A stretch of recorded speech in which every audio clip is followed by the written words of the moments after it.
Welcome to another exciting episode of the Brofessionals. That's right, the Brofessionals are back, this time streaming on my channel. And we're going to be joined by the guys. One of them is already here waiting. He is, of course, the one that is always punctual, like myself. And that would be Biggie G, Graham Nolan. He knows how to be Hello, punctual. everybody. So the other boys will be showing up. To start, actually, Graham, so last night when Dennis and I did our Wednesday Dennis and Andy show, I saw you commented on Twitter, but yeah, we started the show off with trying the Chinook. Was that the first time you had the Chinook brew? It is, because when my relatives brought it down from Syracuse, after they left, Dennis went out of town, and then I was out of town, and we wanted to try it at the same time, together. Sure. So yeah, so we cracked it last night in our Louder with Crowder mugs, and I'm trying to remember which one it was. It was the one that the label has a little bit of tan on it, because isn't one label mostly all blue around, and then one is kind of blue with a little bit of tan? Yeah, well, there's two different images because it's both Right. covers. Yeah, so the one cover is the creature with the blood splatter, and the other one's the guy, the creature walking towards the house. That's the one we tried. Walking towards the Okay. I mean, the beer's the same inside. Oh, it is. Oh yeah. It's all one brew. It's all Chinook brew. It's just different collection cans. We ordered enough, so we each have a 4-pack of one, and then I bought another 4-pack of the other, and we split it. So okay, did it knock you on your ass? Yeah, and we split a can, and even just splitting a can, I was like, "Damn, that's some solid stuff right there." Oh yeah, it'll keep you warm in a blizzard. And There he is, Fragaboom in the What's house. up, gentlemen? How are you? Danny F. Going good, man. Just talking about. I'll allow it, Graham. Talking about the Chinook brew. So Yeah, man. I can't wait to try one. it's good, and I'm not a huge dark beer guy. Yeah, Neither am I. I'm not either. It's good. It's an imperial stout. Yeah. So it's dark, it's heavy, and it's strong. Like the Chinook. That's right. That's right. Dark, heavy, and strong. There's no accident. That's how I. If I ever did one, I would do an IPA. That's how I do it. I just had a couple IPAs tonight. Excellent. Yeah, I'm trying to lay off. What's up, gents? What's up, Art T Bear? So we in the room, and Pat Masterton is like, last time I was this early, he caught Art defacing the Ice Age. What? True. It was true. Yeah. Art, you're not wearing a hat tonight. I was just thinking the same thing. I'm like, he's showing off his beautiful locks. Bastard. What shit that is. This guy. Yeah. I got my stickers in today, my Rascal stickers. Oh, what's nice. Yeah, they're for channel members. Did you use a Sticker Mule or something? Sticker Mule, and I always buy them when they're on sale. They send you a thing that says, 50 for $19. Usually it's 65, and you go, okay, I'll take that deal. Yeah, because I don't have. I think I don't have. I mean, I think I have maybe 20 members.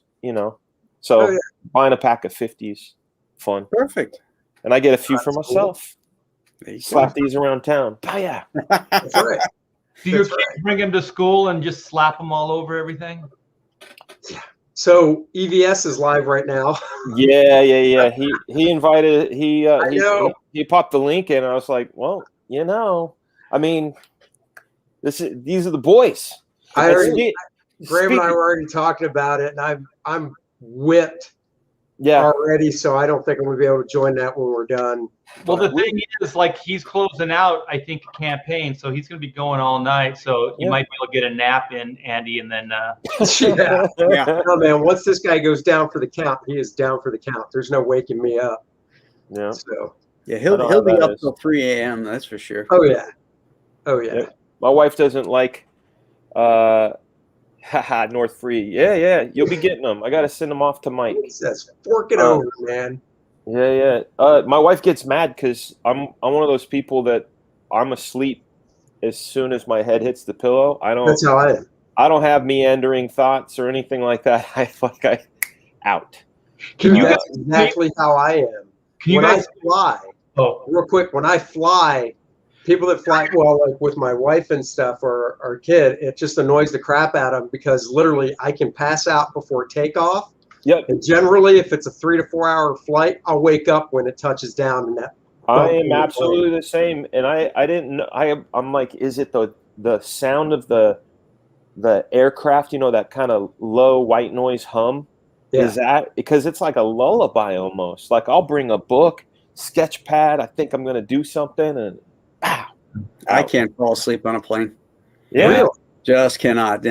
No. I have to have conditions perfect to fall asleep. I mean, if I want to take a nap in the afternoon and some asshole's got the lawnmower going, 3 houses down, I'm out. I can't do it.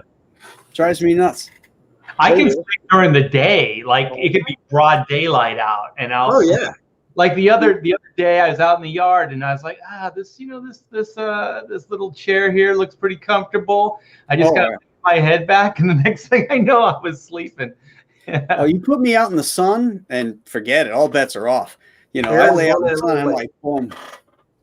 Aaron is running a little late. He'll be on. Don't worry, dude. There are days where I'll just lay down on the floor, and right behind me, just because it's different from the chair. Like this chair reclines flat, but sometimes I'm just like, I've been sitting in the chair. I just hit the floor, put a pillow under my head. I'm out for like 20. I think we have a just comfy chair. something that Andy doesn't own a bed. That's so weird. Andy has young bones, so he can do that. Guys like us who lay on there, we'd be like, oh, God. I have a comfy chair right here. You're a beast. Yeah, I got a nice comfy IKEA chair in the corner. I gotta move the I have the map from Time Bandits. Yeah. Cool. Yeah, it's made out of canvas and everything. It's awesome. Yeah. And you're supposed to be able to do this to it, and it's all good. Hey, do you remember in the day like having like a blanket and a pillow underneath your drawing board because you would draw all night and then you would just crash underneath your drawing board? I've only done one all-nighter in my career. So are you serious? Holy shit, dude! I How? don't do all-nighters, man. Graham, how many all-nighters? I've never done one. Yeah, see? I don't know. I did it in school. I did it in school at the Cubert School. Yeah, I did I've too. never done one as a professional. In comics, I think I've probably done maybe 4 or 5, but in storyboards, it's in the double digits for sure, because it's not even about like, oh, I'm not, I'm slacking off and need to rush it. It's literally like they want you to put 10 pounds in a 5-pound bag sometimes. Mm-hmm. Right. And you're just like, the only way this is getting done is by not sleeping. Yeah. Right. I've only done this once, but I've actually fallen asleep with a pen in my hand. Like I just went down, boom, I hit my head on the board, and I was like, oh yeah. Shit. I think I've ordered stuff on eBay, sitting on my iPad, like this in bed. I'm looking like, trying to fill in my Fantastic Four comics or something. Before I know it, I'm like, tonk. I'm like, I think I just ordered something. Good Lord. Graham's like, well, I didn't need an 8.0 #1 Fantastic Four. But now Julie, I can't take it back. This is going to be a hard one to explain. Hey, Graham, last night's show with Kelly was awesome.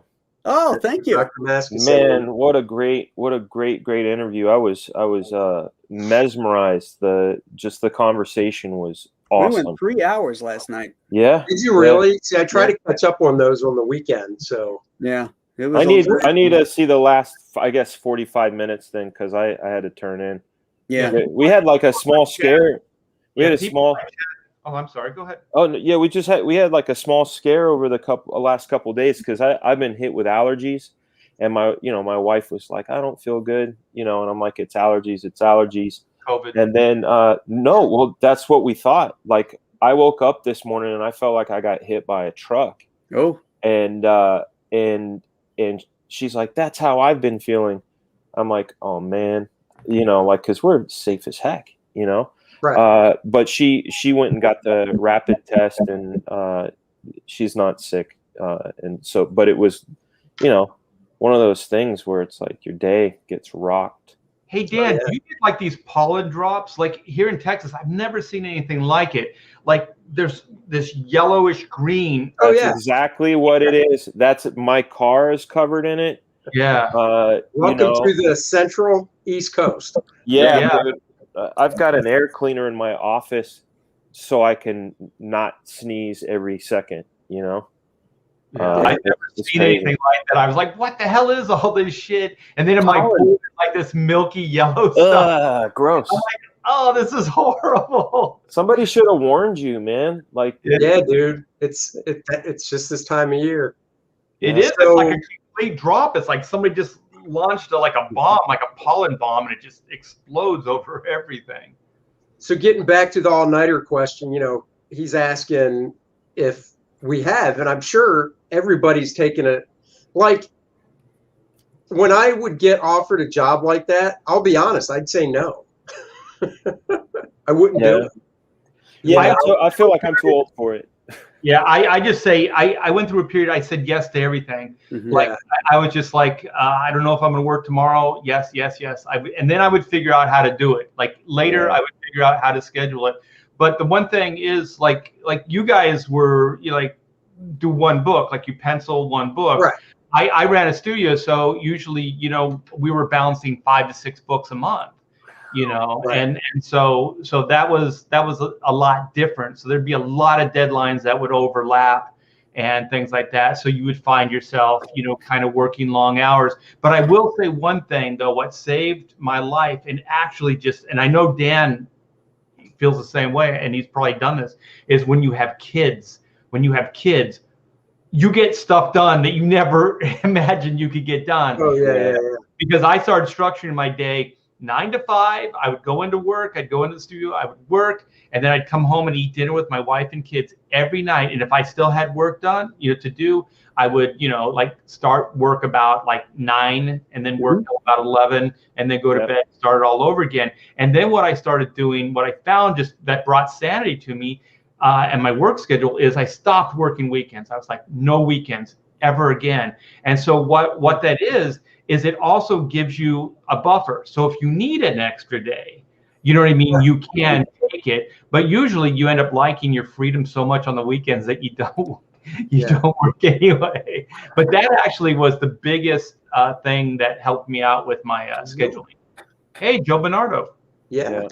I mean, now see, I've done that plenty of times where I would work during the day normally, and then I'd go in and eat dinner. I'd come back up and work till like 11 or even midnight. But usually if it got to midnight, my eyes were so tired and I was beat. It just would have been worthless. And I was like, forget it. I'll just go to bed and start over at 8 in the morning. Graham, my whole career's been about just like that. I work 9 to 5. And then after dinner, if there's nothing going on, I have no responsibilities or I have a deadline looming, I'll go back to work and work till 11 o'clock at night. And then that's it. Yeah. No overnighters. Yeah. None of that. Yeah. Now, Graham, is your studio, do you go upstairs or you go downstairs? I go downstairs. Okay. Art goes upstairs. Andy goes upstairs. I also go downstairs. My studio is the smallest room in the bottom of the house. Yeah. I'm like the dungeon troll. I'm in the bat cave. Yeah. I call mine Sanctum Sanctorum.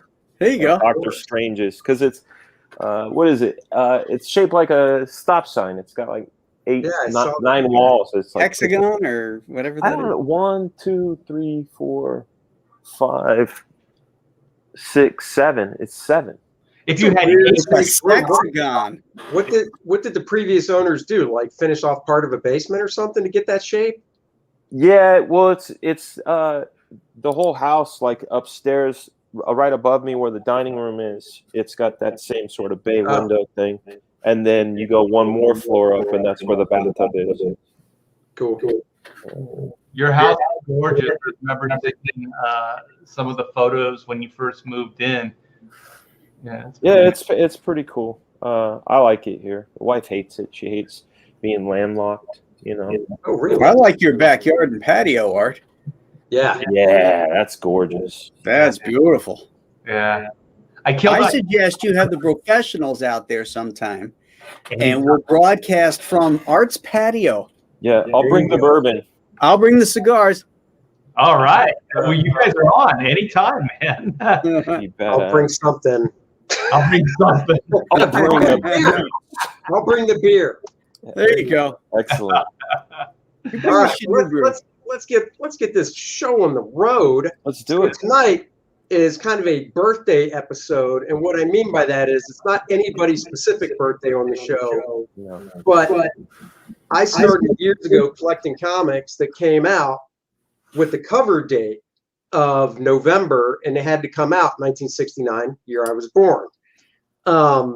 Now that the book with the November cover date actually shipped in September of that year, but I finally bought all the Marvel and DC stuff. So now I'm actually buying books that shipped in November of 1969 that are cover dated January. So I sent the guys a website link so they could search their birth years and months and go either way, whether it came out their birth month or cover date. It's up to you. I didn't know we could do cover date. Yeah, because you can do whatever you want. My whole life, I thought it. We talked in the back, in the Facebook thing, but like my whole life, this one book, I'm like, oh shit, it came out, June '73, and it turns out the same situation. Going to that site, I'm like, oh fuck, that really actually came out in March.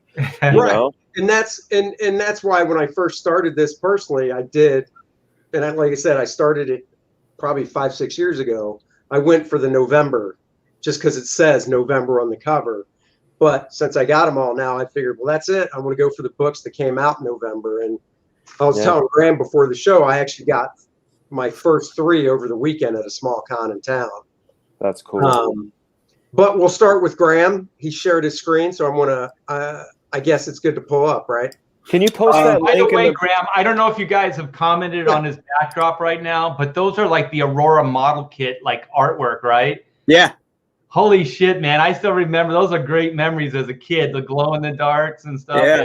Didn't the Frankenstein kind of inspire the Hulk? I heard a story about Frankenstein that. and Jekyll and Hyde were both the inspirations for the Hulk. But I mean, that piece of art right there, that specific piece of art, I heard Kirby or somebody had seen that and was like, that's what it's going to be like.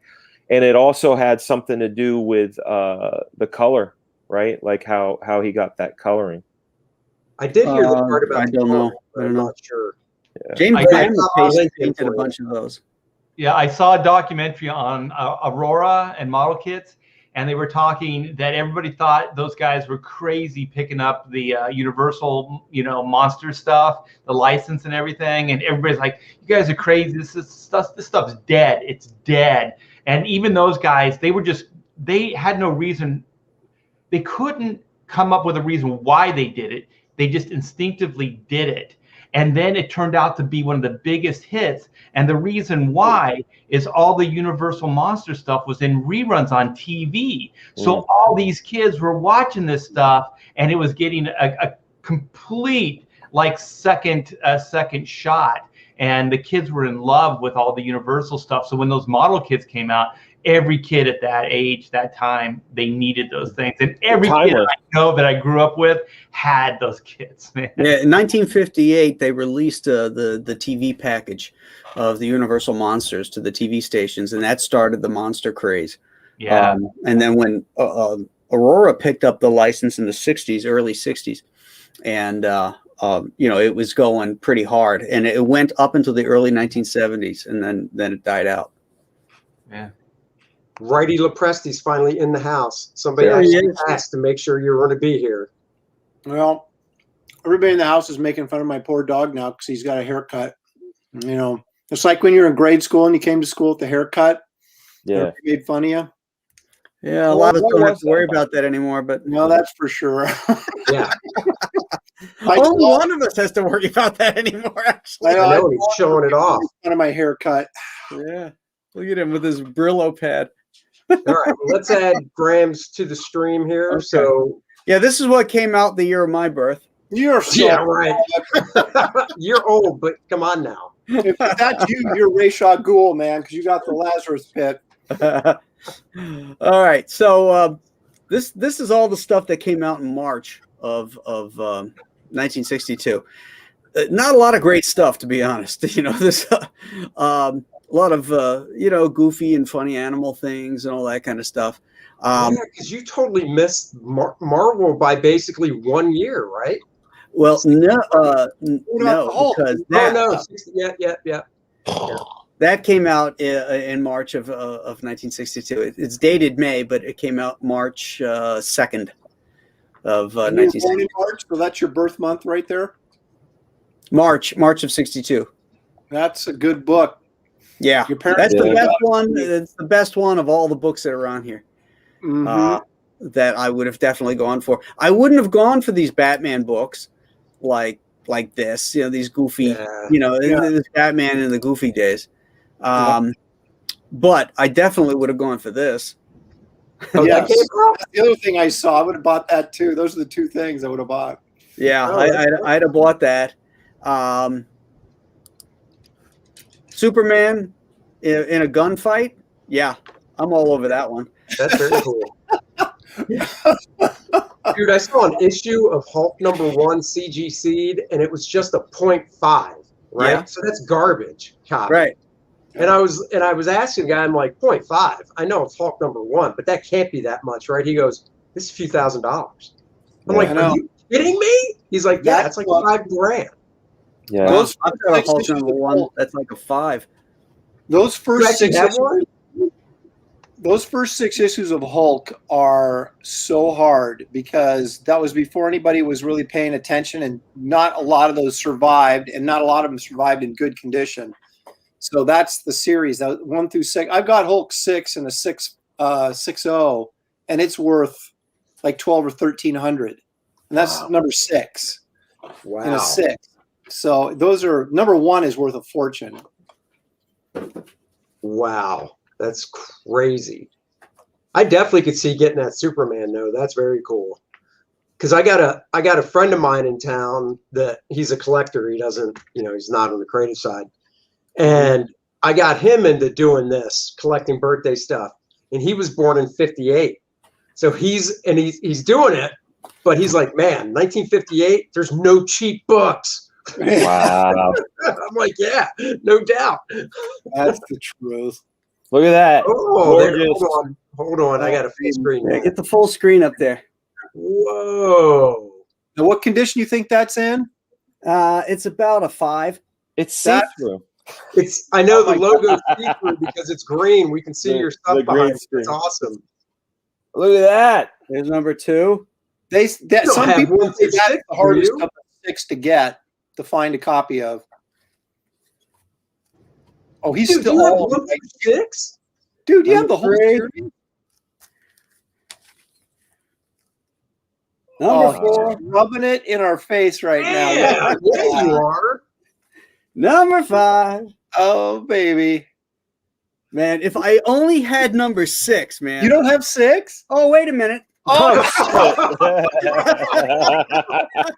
Now, how long ago did you get that #1? How long ago did you get the #1? I've had that for quite a few years. The first one I got was #3, and I got that back in the 80s. And I love that series. And that was my first comic series that I wanted to collect because I knew there was only 6 issues. So I figured it would be, I could readily, easily do it. So I got them all relatively early when they weren't super expensive. Yeah, because that what condition do you think that #1 is again? I showed it to a guy at CGC. It's probably a 4.5 or a 5. It it's very flat, very clean. It has some Marvel chipping on it on the sides, but that's acceptable. Yeah. Because that's natural to the Marvel books. Sure. But yeah, it's in really nice shape. The back cover is great. do you guys want to hear the fair market value on that book right now? Yes. A 4.5 goes for $14,500. Damn. 5.0, a 5.0 is 18.5. And that's not slabbed, right? So So those are slab Those prices, that have to be slabbed, yeah. yeah. but still, you know that book's is a 4 or 5 or a 5, so you're right there, and anywhere from $14,000 to $18,000. Yeah. And the 9.2 of that, if you can find one, $500,000. Wow. Graham, I got to ask a real serious question. Mm-hmm. Do you ever huff them? Oh yeah. Like, do you ever just like go? The first thing I do. Oh, First thing. First okay. thing. Okay, I'm not weird. No. Because I didn't know that was a books. term. I just said I would smell them. No, dude, I would. You just. I bought the other series I'm trying to collect is Fantastic Four. Yeah. 1 through 102. All the Kirby's. And you got to get those annuals too, man. Oh yeah, and the annuals, yeah. And I bought a number 2 on eBay, and it was slabbed. And the first thing I did was I took a screwdriver and I busted that sucker open. Amen. I broke the seal on it, took a good huff, as you say, and read it. Yes. Yeah, no, I did that with the 3 books I got from over the weekend from November '69, and my wife and daughter just look at me like I'm crazy, and I'm like, you don't understand. Yeah. Well, a good bookstore when you go into it, like comic book store, and you smell it as soon as you open the door, and you're like, yes. Yeah. It was in here. like that. Yeah. That smell is like you can follow the back issue trail like a puppy. You know what I mean? Like you can just smell. Oh, there's the back issues. I know where they're at.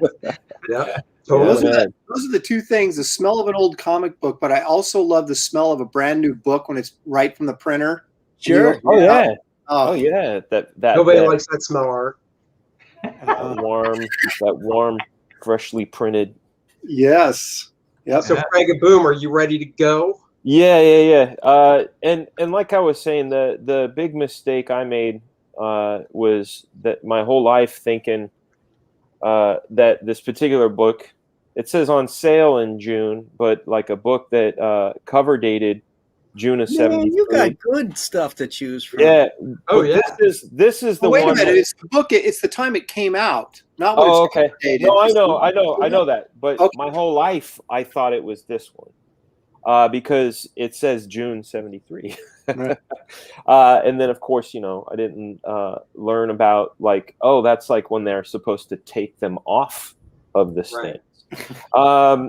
So the one that stood out to me, because I never have investigated this stuff except that I love this book. That is a good one. Classic Neil Adams, Dick Giordano, incredible guts. Isn't that splash page got Joker in the rain? Like he's got the rain coming down the windshield. Yeah. Mm-hmm. What date did it come out? What day of the month? It says. When's your birthday? June 21st. My birthday is June 19th, so this came out. Oh, 2 days. Yeah, 2 days after. So they could have spanked me with it. Who knows?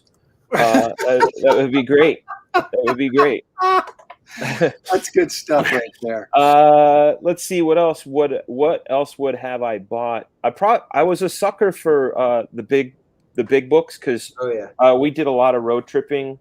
My dad, when he started dating my stepmom, her family lived 5 hours away, so 10-hour trip, and we're like 5-6 years old. So I would have loved to have anything that was like 100 pages or more. Was that Nick Cardy? Nick Cardy was brilliant back then. Oh, Cardy was one of the best. Hey, that Joker book, that Batman 251. Yeah. 1,509 too. I haven't.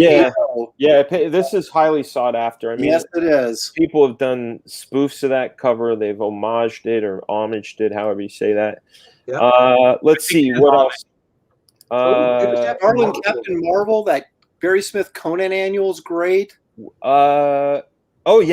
See that? I would have picked that up. Yep. Yeah. I have copies of this. Let's see what else.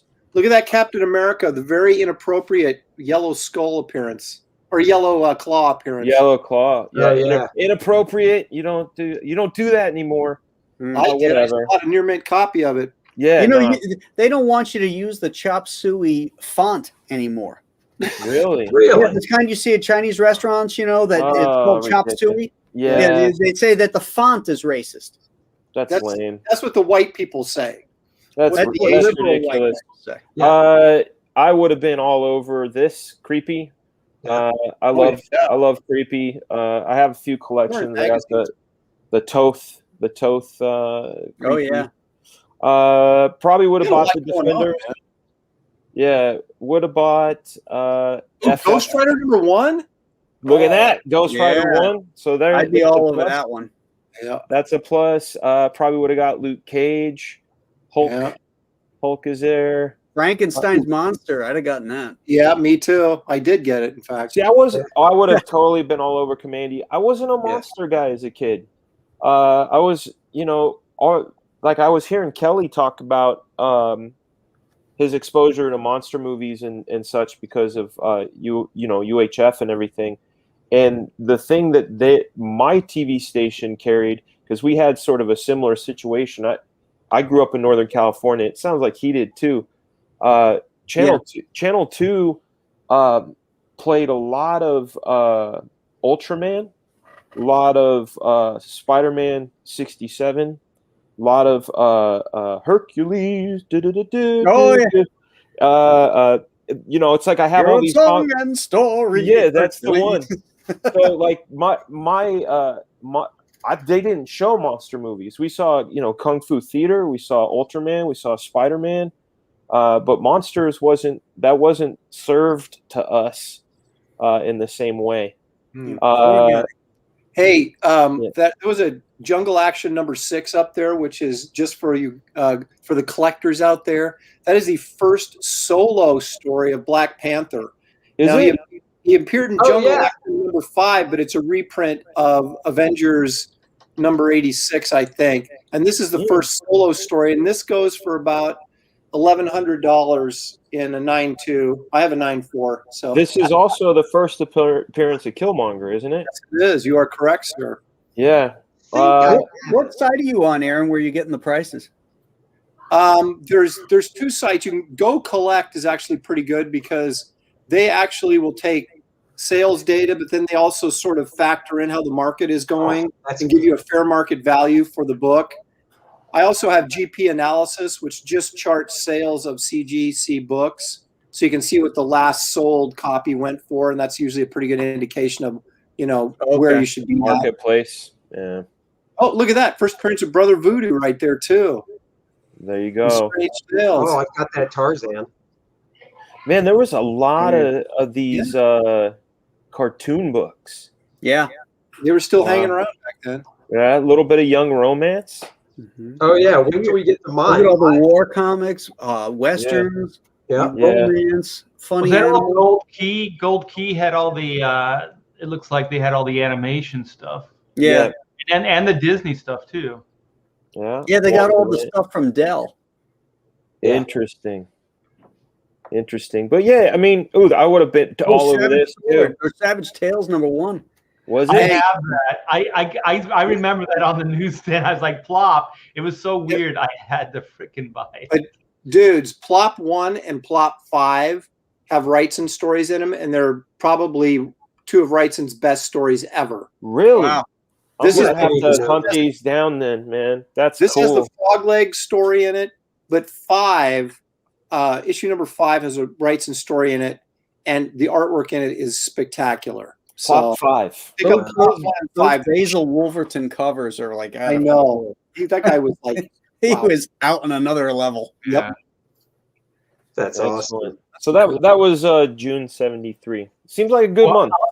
Dan, your year was way better than mine, man. So yeah. I know, that was a great year. Well, Yeah, me and Art had I'm trying to shitty see years. what Art's got because it'd be you turned.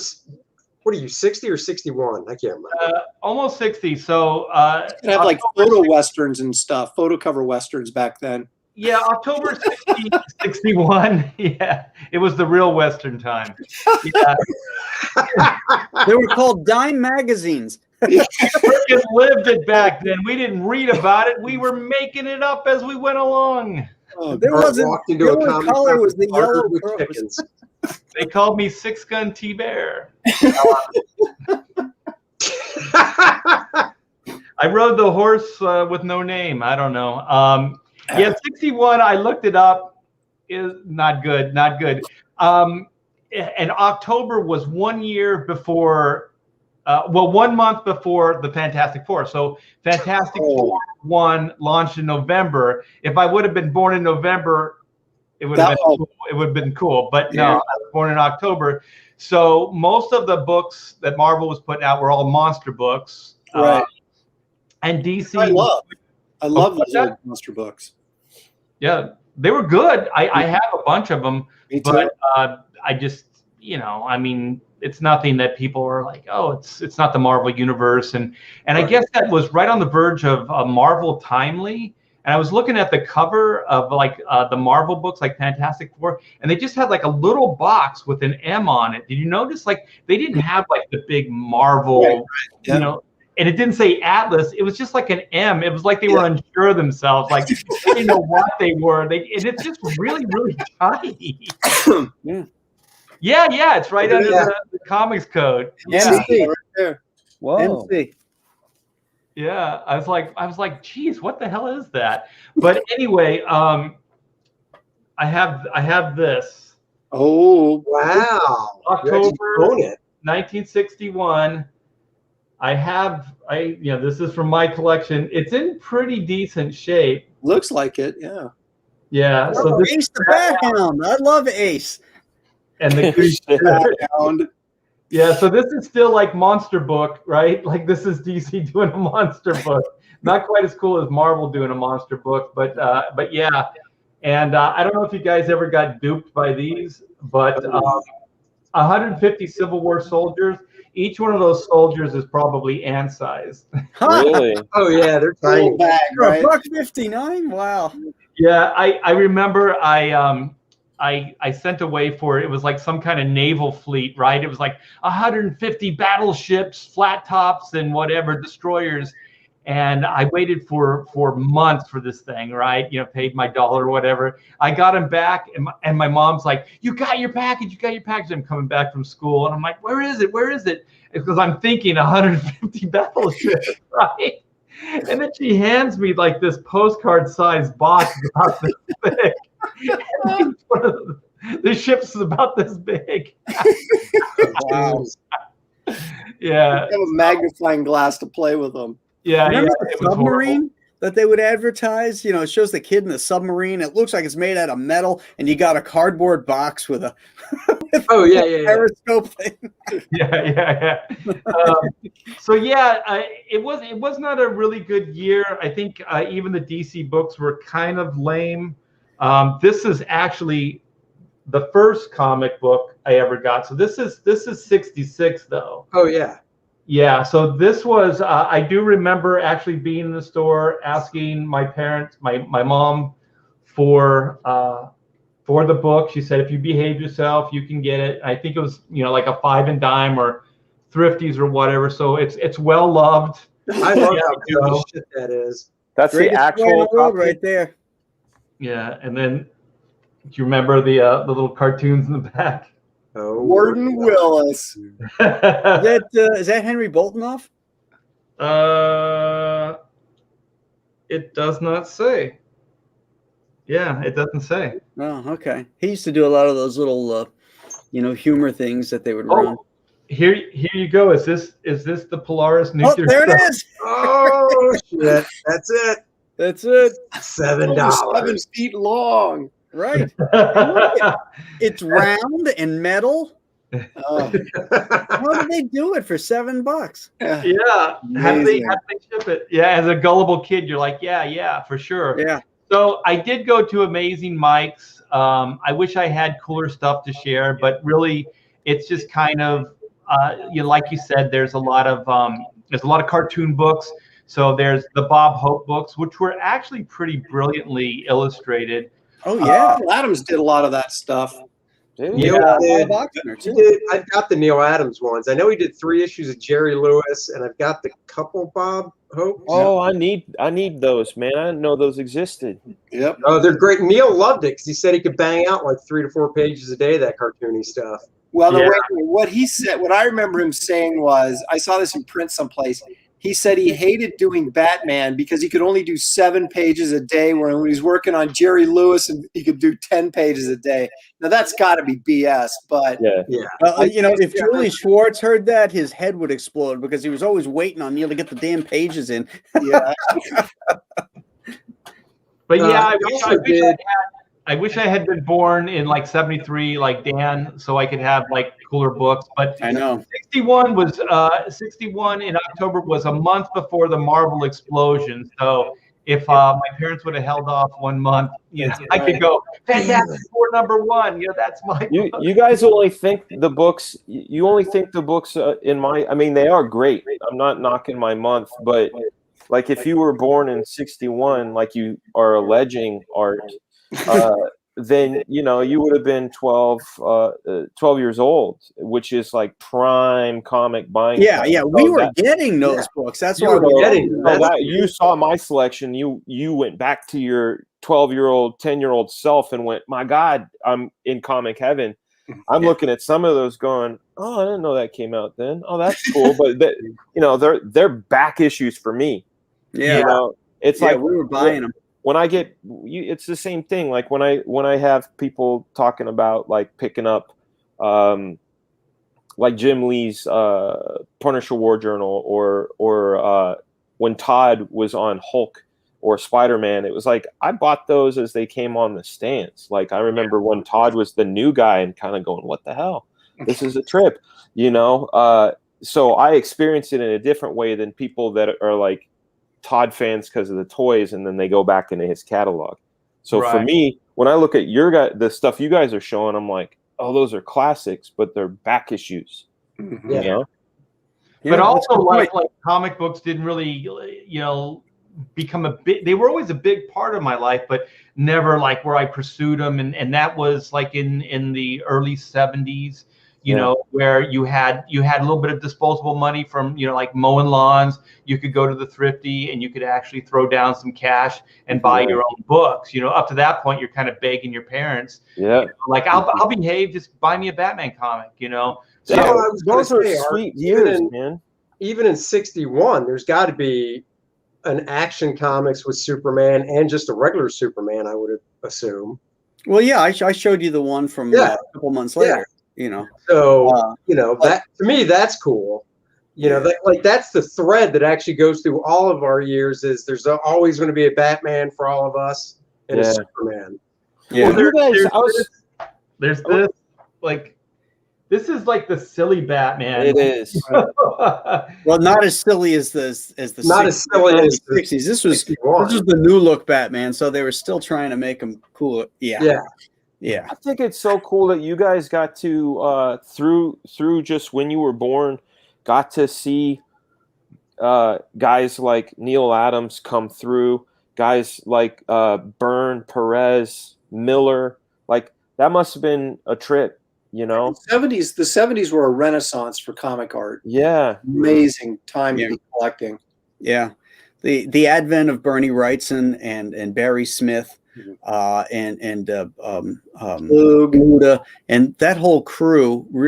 Then Simonson came on, and you know, they brought different styles that weren't ever done in comics before, and it really changed things around. Yeah, awesome. You guys have these? Was that Opus? I got the first one. Yeah, Opus 1 and 2, right? Yeah. That's good shit. Page, I think it's 29 of Opus 1. It's got one of the Reavers. It's a pencil sketch of the Reavers. Dude, I stare at that thing. Yeah, this book, this is my Bible right here, man. This stuff is so gorgeous. This is a comic book artist, you guys. I know. Oh yeah, right. That is pre-Raphaelite comic book artist. Yeah. Well, I mean, you look at the Wolverine stuff that he did, and you're just like, oh, you know. I mean, just picking up his stuff once he started hitting that groove with his line work, just gorgeous. Was that the Weapon X stuff? Yeah, the Weapon X stuff. Yeah. Oh my gosh, and those were like short stories that kind of like, what was it in Marvel? Marvel Comics Presents. Yeah. The first time I saw his stuff and recalled it and was like, who's this? I think Graham and Kelly were talking about it, was Machine Man. Oh, yeah. I remember seeing those and being like, whoa, who's this guy? And then there was, he had done an Iron Man. Yeah. Where Tony Stark is kind of hanging with a spark. And I love that issue. I was like, that's that guy. And then what was it called?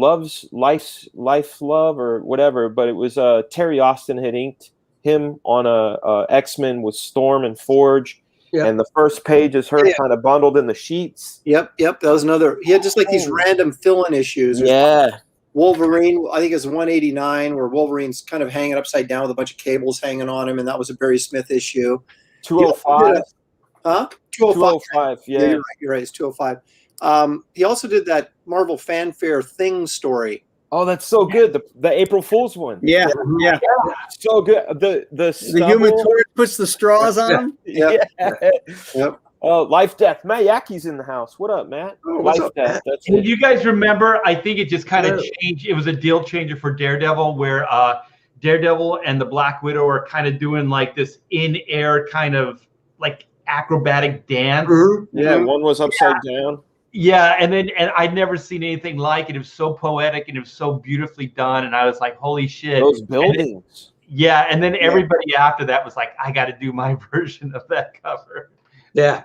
That was kind of when Smith and Wrightson sort of made their comebacks into comics, because they left comics in the mid 70s, right, to do their own thing, and then Wrightson ended up eventually in Hollywood because you had to pay the bills, and then they all sort of kind of migrated back into comics in that mid 80s. You know, Wrightson with his Batman cult stuff and the Weird and other things like that, and Barry Smith jumped in on doing the Wolverine stuff and some other Marvel stuff. Yeah, and Valiant stuff, of course. Paluta was doing the Shadow for Dark Horse.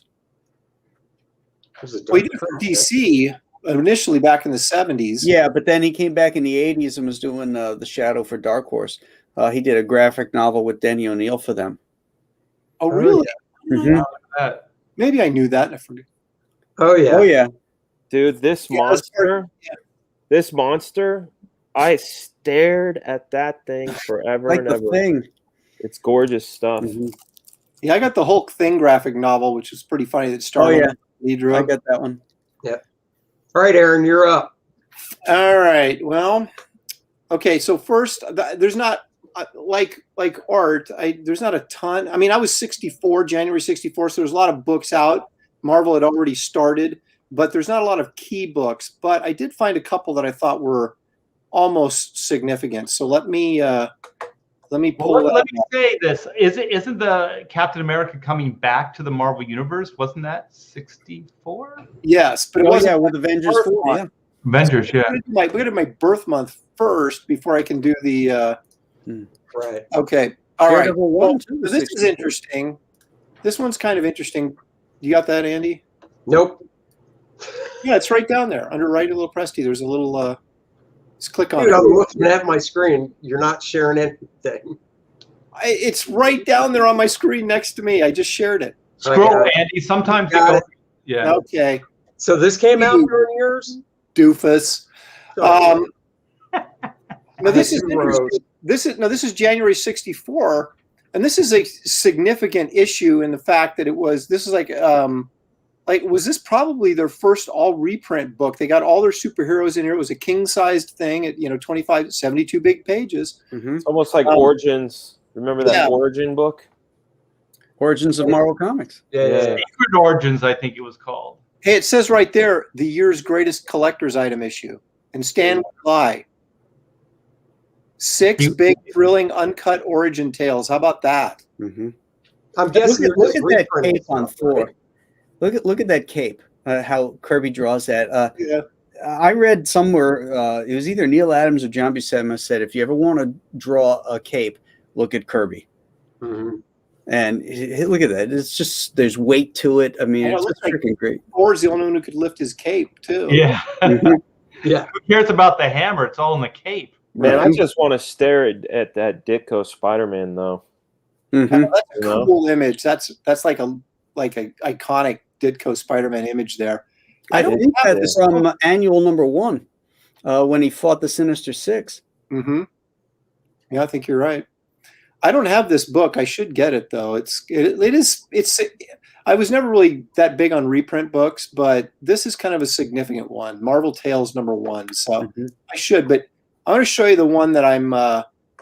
I was going to say, it's got to be one of their first reprint books, too. I think it probably is their first reprint. I mean, Yeah. 64, they'd only had stuff out for like 2 years, right? So Well, at least by 64, Marvel was branding with their name on the cover instead of just M in a box. Okay, so go ahead and click me over again like you did before. Right. Are you going to call Andy a name again? No, Yeah. there you go. Okay. Now, I didn't realize this book had come. This was the month I was born, January 1964, and I'm going to go get this book now. I wasn't aware of it, but it's kind of cool. Hulk versus Thing versus Human Torch, which when didn't they fight back then, right? That was like every other issue. But that's pretty cool. Nice. That's Kirby, isn't it? Yeah, yeah. Yeah. Oh, yeah. And that's It might not be Kirby inside though, Yeah. Well, because a lot of those Strange Tales were crap in the inside. yeah. That's not a reprint inside? No, all new material, man. Because Human Torch had his solo series running in Strange Tales. I mean, really early, like probably as early as 63, maybe. So not long after the FF, they kind of spun off Human Torch in his own little kind of solo adventures in Strange Tales. That's the 6th appearance of Doctor Strange too, because he appeared in Strange Tales 110. Yeah, so that's about a $1,000 book in 9.2 if I can find one, but I'm going to hunt that sucker down. Is this Kirby trying something like the new, more contemporary version of the Thing? It looks like it, doesn't it? But it's kind of evolving here. Yeah, it looks weirdly. Yeah, it does. Yeah, I think it's the inking. I think because it's not Sinnott. It looks like maybe Paul Reinman. Yeah, it's really stylized, like more than usual, and it looks like they're just rocks that are stacked on each other versus like skin of rock. You know, just like a smooth skin. Yeah, yeah, it's cool looking. He's got the brow going there. So yeah, but it almost looks like he's got a shoulder plate. You know, and It looks like a shoulder pad. Yeah. No, that's cool. So that's my because of this show we're doing. It made me go, you know what? That's a book that I can get into. I can afford, and it's kind of cool. Got the Thing and Human Torch fighting on it for my birth month. So that's on my list of things to get. That's so cool. let me show you some stuff from 64 just in general that was significant.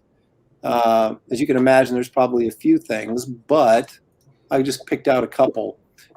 First of all, this one is sort of prominent. Oh, yeah.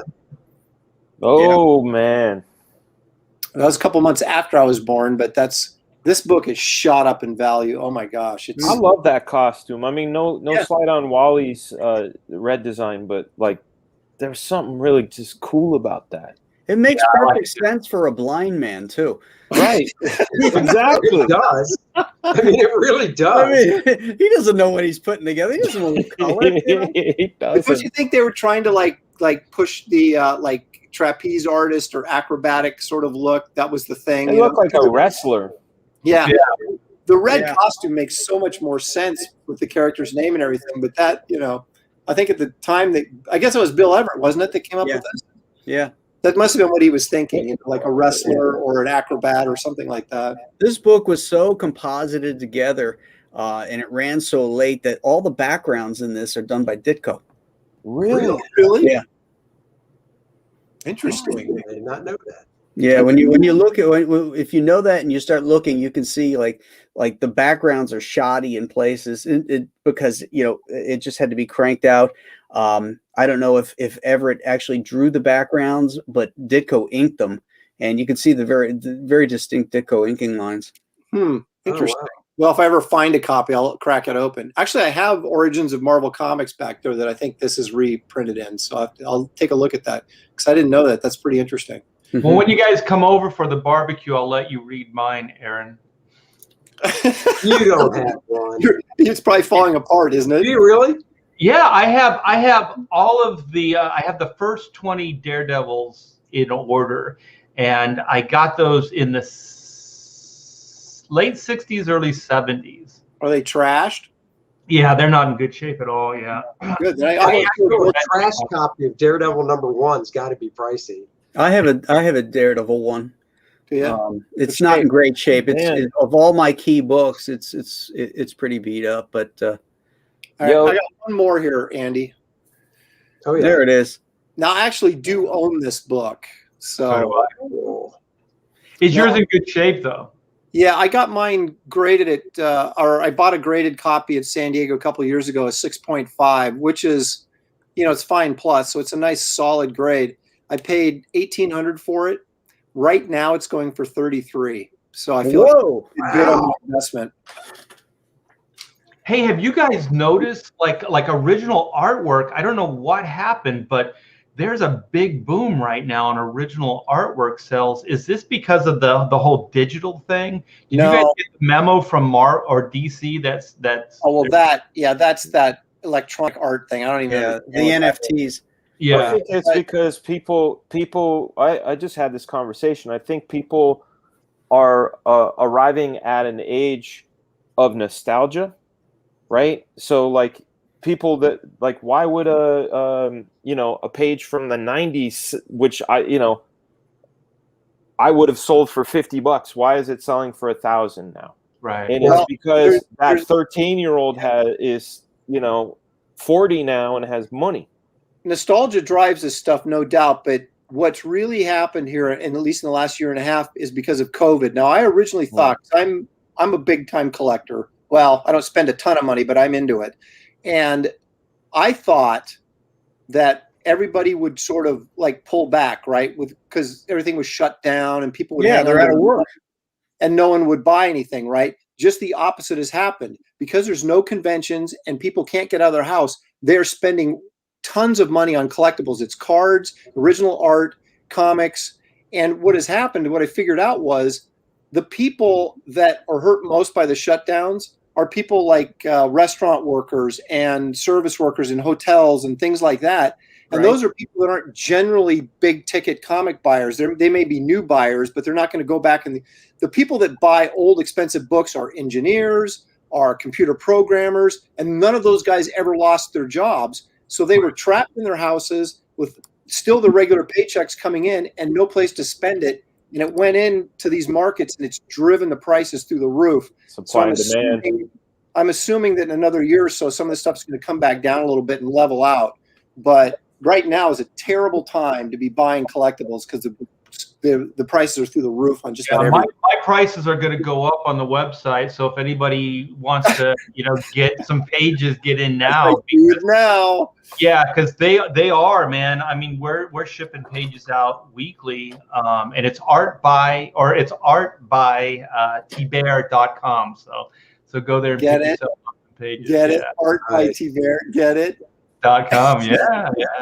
Hey, I was taking a look at that Daredevil #1 when you guys were talking about it, and I didn't realize how awesomely it's drawn. Look at the cartooning. Oh yeah.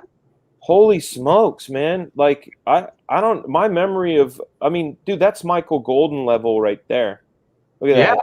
That looks like, if you told me Golden drew that, I would have believed it. Good. Bill Everett was one of the greats.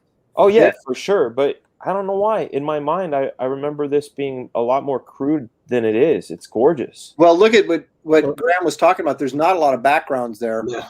Right. The ones that are the Ditko ones, huh? That's pretty. Yeah, I was getting to near the end. He must have been working in order because the stuff near the look at those figures. Those are great. That's cool. Yeah, but yeah, the sparseness of the backgrounds, and there you can sort of see the decline of the what do you call that? Great figure in that last panel. That guy walking down the street. Yeah, this looks like it was recolored like a modern computer coloring too. It might have been. Yeah. It might have been. Yeah, you guys a sucker for this shot. They don't do it anymore, but like the costume laid out, like they had like Daredevil's costume.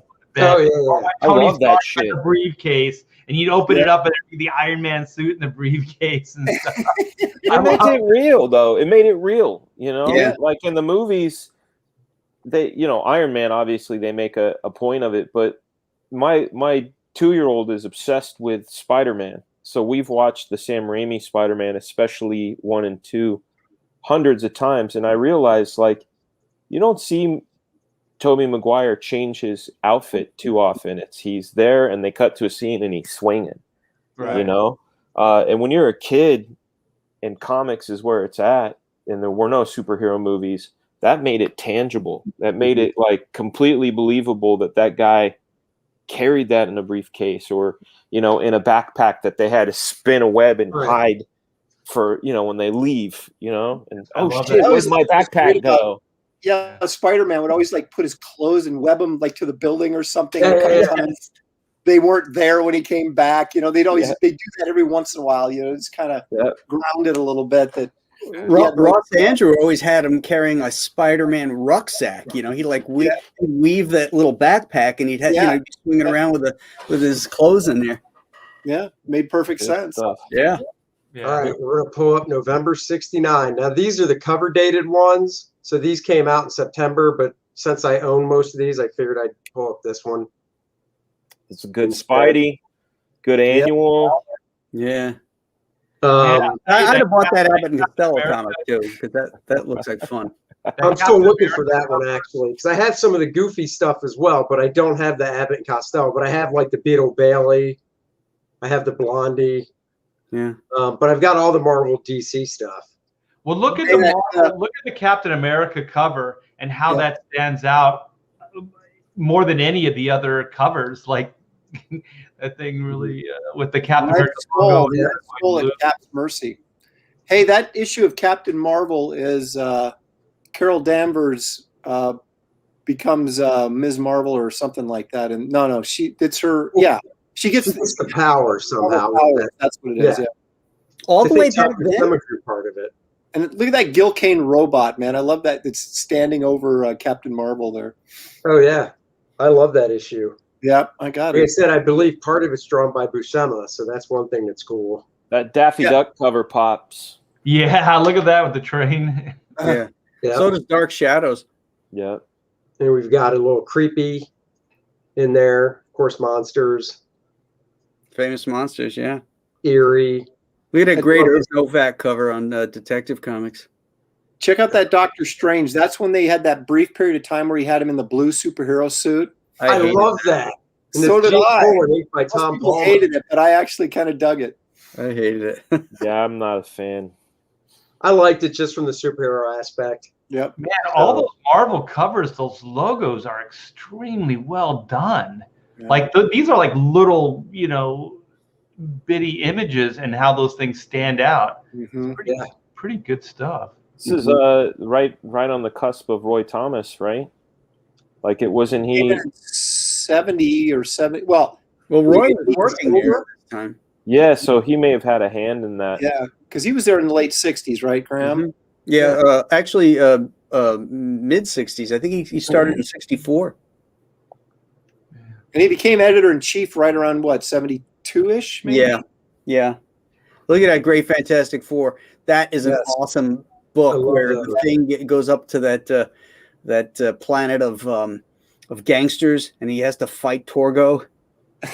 That's an awesome storyline. That Gunsmoke cover reminds me of that Rifleman, the wood, the log cover. Oh, yeah. When did that one come out? Rifleman? Yeah. You know the one he's talking about, right? I can't remember when it came out though. Yeah. Well, the show started in 59, so it was somewhere between 59 and 64. Oh, okay. I like that Gold Keys covers always had like there's one color and another color, and they're cut in half. Like they did that for almost every. Oh yeah. Oh, like at least one cover. I know the Green Hornet, stuff has the same thing where it's cut in half. Now, Graham, tell me you didn't buy that issue of the Hulk where he fights the Glob. Oh God, that's a good one. Look at how that pops. Yep. Yeah, I have that. That's great. Herb Trimpe. My favorite one for this month is the X-Men issue that came out. Let me just, I can scroll. Oh, look at Angel and the Ape. Bob Oxner, man. You guys, if you haven't gotten those books, you got to find those. They The are. girls were cute, man. Oh my god! And Wally Wood inked a bunch of them. Oh, we did. Did he? I'll say I didn't know that. Yeah. I got Angel the- and the Ape was great. showcase. Oh, this one's called Meat Angel, so this must be. It must have changed the title somewhere around the line, but it was called Angel and the Ape. Yep. Yeah. That Phantom Stranger #4. That's the Neil Adams issue. He did that interiors on that as well as the cover. He did. Yes, it is. A Yeah. lot of the stuff wasn't cheap when I bought it. I've got all those. Yeah. Julie's a huge fan of Phantom Stranger. We bought all those books for her because she loved those. She was just down in my studio today looking for them because she wants to really? read them. Yeah, she loves No the way. Arrow stuff. Yeah, That is awesome. yeah. My wife is a huge fan of none of this. So Dad, I'm in the same boat, dude. this, I Look at love the She's Samara barely- because I love that character, Stingray. Dude, that Superman right next to it. I was a super fatso. I have that issue. When I saw that cover, I had to go find it. The 2-ton Superman. Yep. He goes, it says right down there. He goes, I like in his word balloon. He says, "Now I'm a super fatso." Holy Not shit. seeing that come out today. Canceled. Yeah, cancel Superman. Cancel that. Oh, this fire He's hair is fat really shaming. good too. Oh my Oh, god, Kubert, yeah. Look at that's that. so Sir- DC. So wait, Andy, this is 69, is that right? Yep, This is a pretty good year. Yeah. Yeah, yep. some great. And then, like I was saying, oh, that's a great issue of Thor right here. Yeah. 170. Oh yeah, that's the era that Bill Everett was inking Kirby. Mm-hmm. Tower of Shadows. I think that's a Buscema on the inside. For part of Probably. it, at least. I can't see that close enough. Is that a Ramita cover, or is For the that Tower of Shadows? Yeah, If you click don't- on it, it'll open it click up. on it. Yeah, I did. It doesn't say. that's but- Ramita. Oh yeah, It's that's Ramita. Ramita. It Yeah. says I guess. Yeah, that is. I like how that hippie's getting what for from the monsters, though. I like his Conan Samuels too. That sounded like such an old man saying, I like that hippie's getting a what for? He's getting a 1-4. Shit. I'll tell you. But here's the X-Men that I love. Oh yeah, Neil Adams. Yep. Oh, Kazar. Kazar, yeah. Yeah, that's a great little run in there with Sauron, the dinosaur man, or whatever the heck he's called. Yep. Neil drew Kelly- him great. Kelly and I last night were talking about the great romance comics of like the great artists from Marvel and DC that were working in the romance line. Oh, yeah. Look at that Young Love. Look at that cover.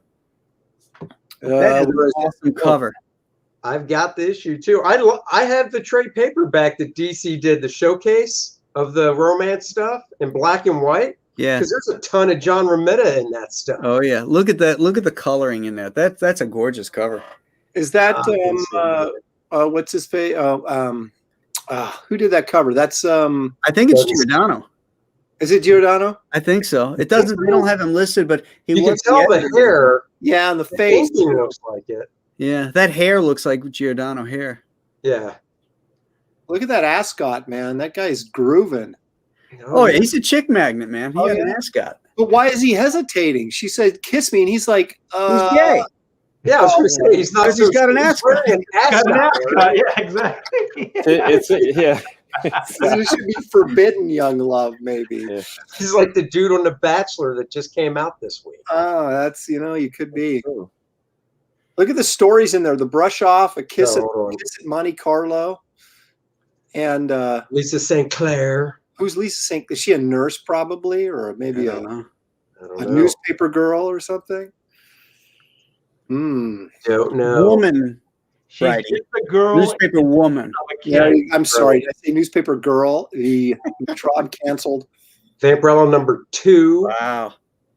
Oh, that's I number love two. those Vampirella magazines. They Man, were that great. cover's Holy crap! awesome. Jose Gonzalez did some monumental work in that book. Oh my gosh. Oh yeah. yeah. I got the big art book on him as well. That is some great stuff. The way And he Archie did his Goodwin painting- wrote a lot of those stories too. Who? Archie Goodwin. Oh yeah. Yeah. So yeah, that's I'm looking over a lot of these cartoon books, and I had these as well, like Scooter too. and Hot Stuff, and those books. Ooh, is that Yeah. Neil? Yep. Tomahawk. I'll tell you a funny story. When I was kid in 1970. I lived on Long Island, and I had the complete set of the '69 Mets baseball cards, and I traded them all away. I traded them all away for Rawhide Kid, Spooky and Casper, all the Marvel Westerns, not a superhero comic in sight, but it was Westerns, monster comics, and like the Spooky and Casper and and Sad Sack comics. Oh my gosh! Well, I know the first thing that Graham would do if he had a time machine. Yeah, he'd go back and he'd nix that trade. Yeah. I'd want my rookie Nolan Ryan and my rookie Tom Seaver cards back. Oh yeah. Hey Andy, I pulled up the Rifleman for those cool. unindoctrinated. It's here. It's a very famous cover. Oh yeah. You know. What year? Cover. Well, I looked up. The history of the comic is it came out from 60. That log is very It judicious. came out 60 to 64. How did they not see that? Maybe they did. Maybe they did. I think the editor was like asleep at the wheel here. Yeah, I mean, the boy is always looking at something. Like you could see the other covers. He's like they're off in the distance looking at the gun. But Chuck Connor's right there is going, yeah, that's about right. Yeah. And that issue's worth money now because of that. Oh yeah, it's worth crazy money. I almost bought one. Real quick and throw this out there. Tomahawk number 116, I believe it's 116, has Neil Adams' first published work on the cover, and it's a fantastic cover of this Indian on the horseback, and he's pulling his bow back. He's in the background, and the main guy, the main cowboy, the blonde guy or whatever, is laying on the ground, but in typical Neil Adams fashion, his feet are in the foreground, and his head's going the other direction. But it's a really great cover, and that's Tomahawk 116 for you, Neil Adams. What year is that? I'm looking it up. I'll tell you. Yeah, I'm looking too. It had to have been probably 65 or 64, I would guess. Okay. Wouldn't it have to be for Neil Adams' first? Oh, that's great! What a cool cover. You want to share? It's 1968. That can't be right. Then it has to be his first cover. Then, because he was working for DC before then. Yeah, let me find. Let me grab that sucker up. That's the best I got. 68. Here we go. Someone gave me some misinformation. That was like Neil Adams' first cover work. No, that's better. May 68. It can't be his first cover work. Because he did Batman 200, which was 1966, wasn't it? No, that was later. Was it? Yeah, it was at least 68. Huh. Well, now I guess I'm gonna have to go back and do some research on that. But someone had told me that was his first cover. Was that Tomahawk? But it's a great cover, regardless. I think 69 or 68 must have been the year that he started doing covers, because the first one I ever saw, and I'm trying to find it now, it was a Lois Lane cover where there's a space capsule and Lois Lane is in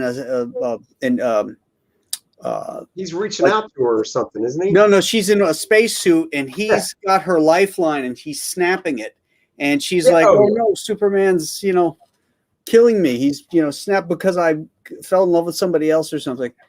What? I gotta find that cover because it's an awesome cover, and it's Oh, I know exactly what cover you're talking about because there was a different version. Here it is. I've seen as well. Let's see, what number is that? 81. Oh yeah. Okay. Oh yeah, there it is. Dang, what a jerk. Yeah, 81. Let's see. We should do a Here we go. There we go. Professionals where we just do like how many times the hero is a jerk on the cover.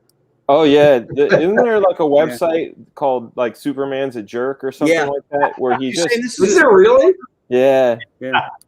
Look at that. Look at the color on here.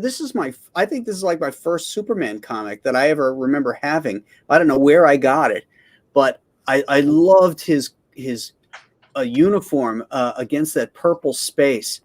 Yeah. And the drama. Beautiful. Look at how happy Superman is. Well, her word balloon says something about I thought you'd be happy I was having your baby, and he's like, nah. Superman snapped my air hose because I won't marry him. He's committing the perfect murder. What a great cover blurb. What's she doing in space? That's what I want to know. And who's she talking to? And who could hear it? Hey, in space, no one can hear you scream. That's right. Who could hear it? Oh shit! I thought the Superman perfect being murder there. was with a frozen, piece of ice. Yeah, I thought that That's was right. You shiv somebody with a frozen icicle, and then the weapon just melts away. Yeah, no fingerprints. Yep. Yep. We know. They You did know. that in an Alfred Hitchcock show. Lois should know that. She's a reporter. That's not the perfect crime. All right, this is not a very good. I just got this weird follow up. Okay, so the Apollo mission, they go up. They're we're starting to launch people out in space. The ship's going. It just bumps into Lois. She's just floating out. Oh shit! Frozen Andy, bring roller. that up. Oh yeah. That's Not his first Yeah. one. That's 68, but that's his first Batman cover. It's not his first cover, but that's his okay. first Batman cover, and it may be his first art on Batman. He didn't do the inside because I think this is the first time he did Batman. Was this cover? I love when they do that process. What month is that? Can you? Oh, March of '68. Yeah. Well, that Lois Lane is February of '68. So he did that cover. What we should have kept that Tomahawk cover up. I wonder what month that was. That was May. So he did both of these before that Tomahawk cover. So someone's filled me a load of crap then about Unless he drew a bunch and Yeah, that's just it. You don't know when he actually drew it. yeah, like my first That's true. my first printed work, that it was older. I mean, it was newer than my first story. It's like I drew a pinup. It saw print before this old story that I had drawn Right. Yeah. in there, but one saw print before the other. So that could be true. Who knows? It could have been his first, but Because that's a cluster, right? That was what February, March, and May. Yeah. Those, who knows? Let's see what the price guide has to say about all this. Yeah, There you go. Go to the book. the official price guide. They know Just everything. ask Neil. Yeah, Neil will tell you. Well, yeah, but would he tell you the truth though? Right. You probably wouldn't remember. I was going to say he probably wouldn't remember. Oh, hey, pull my screen back up, Andy. All right. Look at this is some of the interior on it. Oh, who drew that? That's great. Kurt Schaffenberger. Oh, is Dude, this I love it. I love It's it. awesome. Schaffenberger was great. What's this? It looked like he was in one of those Inflato suits, though. Here we go. Doesn't he look like he's in like one of those stuffed suits for Who, kids? Superman? Yeah, Superman. That's Schaffenberger, man. Well, Schaffenberger was kind of going off of Wayne Boring because Wayne drew him like that too. He drew him Yeah. big. I like Wayne stuff. It was Did you see the? I'm sure you Schaffenberger all was seen Captain Marvel art. Superman job that Wayne drew later in life that Jerry Ordway inked. I have seen that. Yeah. That is awesome because Jerry kept all of Wayne's like stuff. You could tell it was Wayne. You know. All right, dudes, here it is. According to Overstreet's price guide, it says Tomahawk 116, first Neil Adams cover. So is it possible? Is it possible the date that they gave us on that site where you pulled up the cover is wrong? That was the DC wiki fan base. But I think it's probably what Dan said. He did it before those other covers. It Yeah, he might have just. Yeah, but usually the price guide though they go by what's published first, not Right. making speculation on when he drew it. That's really interesting. Oh no, hold on a second. It says it was cover date of May, but was published March 7th. Oh, okay. Yeah, because the cover but date is it had always- a cover date of May and was published in March. That's a 2-month lapse. And if this Lois Lane was published in February of '68, that means that it was on sale in December of '67. Right. Hmm. Somebody's full of it. We got to get to the bottom of this, man. Mm. Damn it. I've got to Netflix imagine, documentary.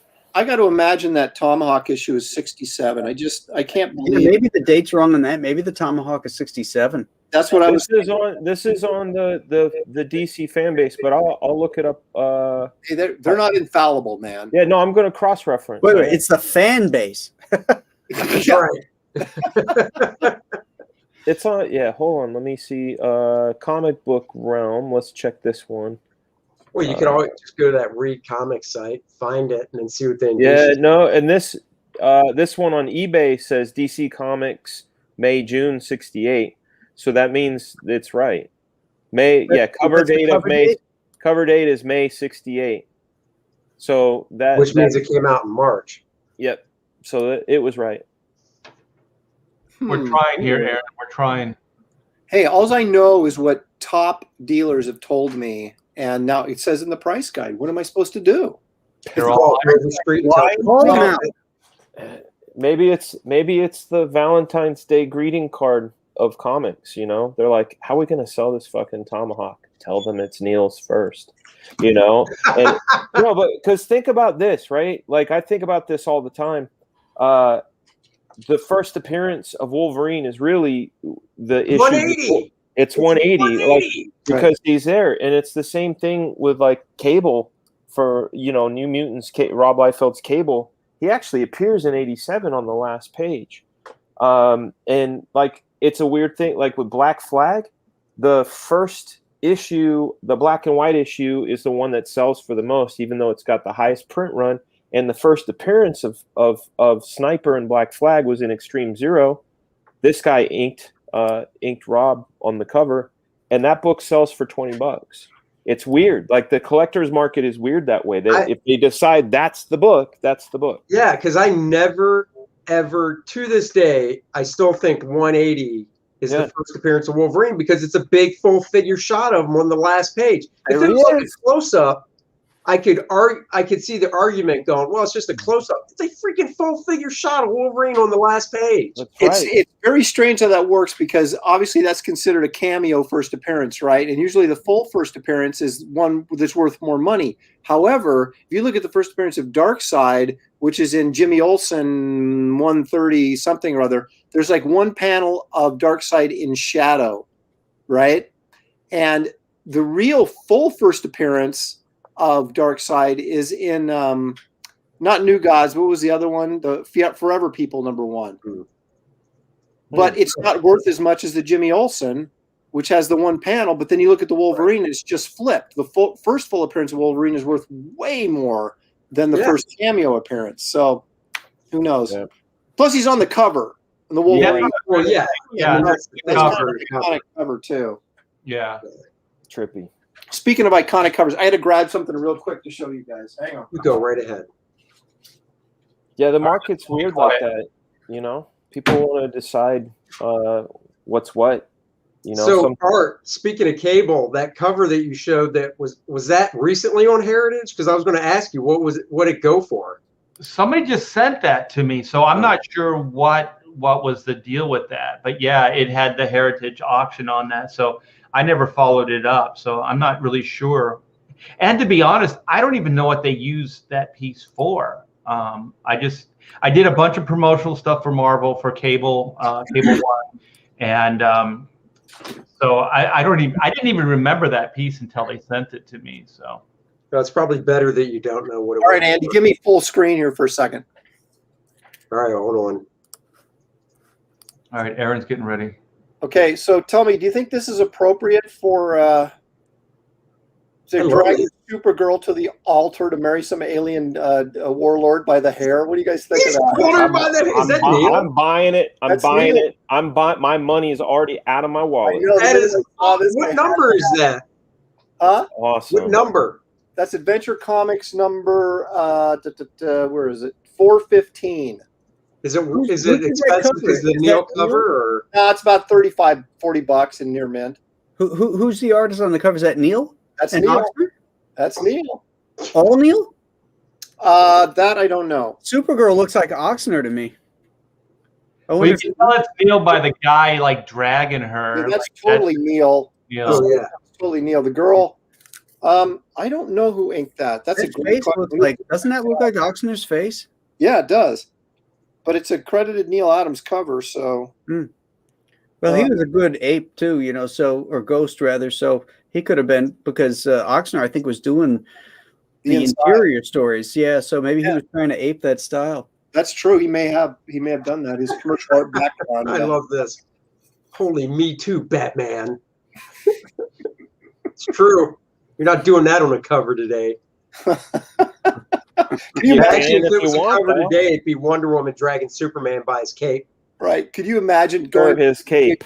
Hey, I want to homage this cover. What do you guys think? Oh. No, today it would be Supergirl sitting around a pizza table with her girlfriends, and some of them would be looking at their phone. Some of them would be taking selfies, and Supergirl would be sitting there like this going, I really don't want to marry that alien. That would be the cover. But you wouldn't even know it's them because they're not in costume. Yeah. And they're calling each other by their first names, like their sorority sisters. Yep, exactly. No action, no drama, no nothing. Nope. I saw that, so I figured I'd pull it up. Oh, I love that one. Yeah, it's a great cover. Yeah, this is the first. I think this is not the first appearance of the Inhumans, because Medusa and Gorgon and Karnak, I think, appear in issue 44. Yep. But I think this is the first appearance when you talk about those little cameos in the very last panel. Black Bolt. Isn't the next issue have like this great Black Bolt cover? As 40? Yes, it features Black Bolt on the cover. Here it is. He's flying, right? Yeah. Oh, wait a minute. There's 44. There it is. Oh, That's that 46. one. Yeah, that's nice.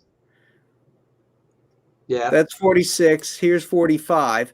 So that's where Black Bolt shows up at the very end. But the other one's worth more. Art. Right? You see that under Marvel by the 12 cents? It says pop art. What is that? Were they trying to popular art, man? They're trying to get that groovy 60s vibe on there and get college kids. Lichtenstein was ripping off Russ Heath and Kubert panels and creating $1 million paintings by replicating those panels, and they were calling it pop art. Mm-hmm. And so Stan was trying to brand, the comics themselves as pop art. Once again, Aaron, they're trying to sell to those hippies. I know. Freaking hippies. Don't get me started on the. Hey, Graham, was it you that posted on Facebook? It might have been a couple of years ago now, but there's a Thor page. Yes, where those hippies are like going, man, we're just dropping out, and Thor should say, maybe you should be responsible and drop in and help out or something like that. Yeah, it's part of the Mangog series. He's looking for Loki, and Thor runs into these hippies in an alley, and he goes up to him and says, "Hast thou seen Loki? He whose very visage be evil incarnate." And they're like, "Hey, dude, we really dig the long hair and all that, but what's with that hammer, And he's like, "Thou doth scoff at mighty Mjolnir," And you're like, "Yeah, we're not into it, dude." He's like, he says something like, we're just dropping out, and then Thor goes into this whole soliloquy that, it's not by dropping out of life, it's by plunging into the maelstrom and fighting the battle and winning the battles that man can truly rise to greatness, blah, blah, blah. And, he's swinging his hammer and he goes off and he leaves the hippies in the dust after this great speech. It's fantastic. Just remember this is a god basically saying, right. Yeah. What issue is that, Graham? Do you remember? I got it right here. Hold on. I got to see this. That's got to be Kirby, right? It's Kirby. Yeah, I collect Thor, and I don't know if I have that issue or not. I'm going to have to dig it out. I'm going to have to go find one if I don't have it. It's from the Mangog series. This is the reprint of it in the big old. Oh, I have that. Yeah, it's Thor 154, I believe. Oh, I think I have that. I may actually have Thor 154. It's either 54 or 55. Who drew it? Kirby. Oh, here we go. Yeah, it's 154. So is that off full screen? Is that Coletta or? It's Coletta. Yeah. Coletta. Yeah. Go to full screen. Yep. All right. Dude, so much Has is thou seen dropping out Loki? because of your background. That's great. He goes, "Oh, here. Let me turn the green screen off so that it." Yeah, that comic book's dropping out, just like those hippies. Yeah, let me, sweet art. Oh, that's so There he great. goes. There Just he like is. green, like looking for it. Okay, here we go. Oh, there it is. All right. There you go. Okay, Oh, yeah. so here, look at Thor just strolling along, wondering where Loki is. Then he runs into those hippies, and he says, "Hast thou seen Loki? Him whose very visage be evil incarnate? What's the bit, man? How uptight can you be? Look, we don't groove your kind of scene. Like if some cat's bugging the establishment, that ain't our hang up. Tell it to the squares, Dad. We dropped out. I dig the hair and the guru getup, but that hammer's from nowhere, man. Thou deign to scoff at enchanted Mjolnir? Hey, that's wild. You even got a name for it. Since nothing doth impress thee, wilt thou consent to a simple test? Hey, he's putting us on. I do but place my mallet upon the ground and defy thee to lift it from where it rests. Come on, man. Hey, what gives? It's like it's welded to the spot. Come on, pull. That cat can't lift it with one hand. And he goes, stand away all, though thou be truly pure of heart. In thine innocence thou art fair misguided. The true guru thou seekest doth lie within thyself. Heed you now these words. 'Tis not by dropping out, by plunging into the maelstrom of life itself that thou shalt find thy wisdom. There be causes to espouse, there be battles to be won, there be glory and grandeur all about thee, if thou wilt but see. Aye, there be time enow for thee to disavow thy heritage. Yea, thou mayest drop out forever once Hela herself hath come for thee. But as long as life endures, thou must live it to the full, else thou be unworthy of the title man. Is that awesome? Man, he's laying it down. And then he bounds out. That's awesome, man. I'm gonna That get is so awesome. Can you imagine that in a comic today? I mean, gosh. That's Stan's generation understanding the turmoil of the youth, but also pointing out, that you got to get into it, dudes. You got to change shit. Great. I love it. So A that's little heavy-handed there, Thor. I have to get one. I have 155. I have to get 154, I guess, because that's the key issue there. That's right. 154. All right. It's on my list. Yeah, it's 154. It's got a great Kirby cover. All those that whole storyline's one of my favorite all-time Marvel comic stories. The What is that? Ragnarok. What is that reprint? What is that? Was that the Ragnarok one? Is that it's the Mangog story. it's the Oh, Treasury. It's Yeah, the it's the Treasury. Marvel Treasury. Awesome. Look at how it's invisible. I know. Love it. It's got like holes in it. It looks like one of Art's comics. Oh, damn. Whoa. No, the cover's still on. It's Low holy. blow. Real Marvel chipping. Low blow. All right, guys, you want to go through our current campaigns and do a little pitching before we Yeah, call it? let's do it. So we'll go through the stuff. If anybody wants to share their screen with their stuff, just pop it in and I'll pull it up. I did put everybody's stuff in the description with links to everybody. For Righty Lopresti, I just put his website link since he has nothing going on. Damn it. One day, Aaron. Look at you, shamed him. I did. He laughed. He's like, son of a bitch. I don't have anything. Let's see. Since I got mine up, ready to share, I'll go first.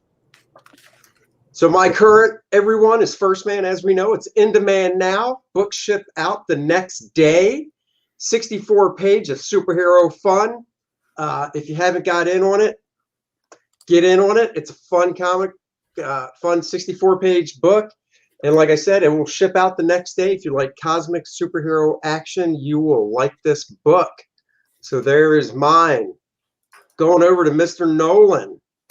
All right. His own sales pitch. Yeah, we got Alien Alamo. This is the second in my Nolan verse that I'm weaving under my banner of Compass Comics, and it's connected to the first book, which is called The Chenoo, and it'll be connected, but they're not sequels; they're spin-offs, but they're all weaving a larger storyline.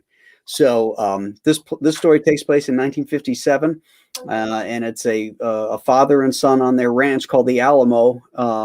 And they're trying to get their relationship back. He's been damaged by what he saw in the Pacific. He has PTSD. and he can't relate to his kid until this new war gets put on his doorstep, and it's an alien invasion, and it's what he needed without knowing it to get back together with his son. And you're busting right along on the art too. So yeah, I've got the first 10 pages are done, inked, and they're at the colorist now. Sweet. So it's going along great. Got some great perks. I'll show. If you have backed it, but you didn't get any of the variant covers like Aaron's, here. You got a beautiful cover. Hold on, let me.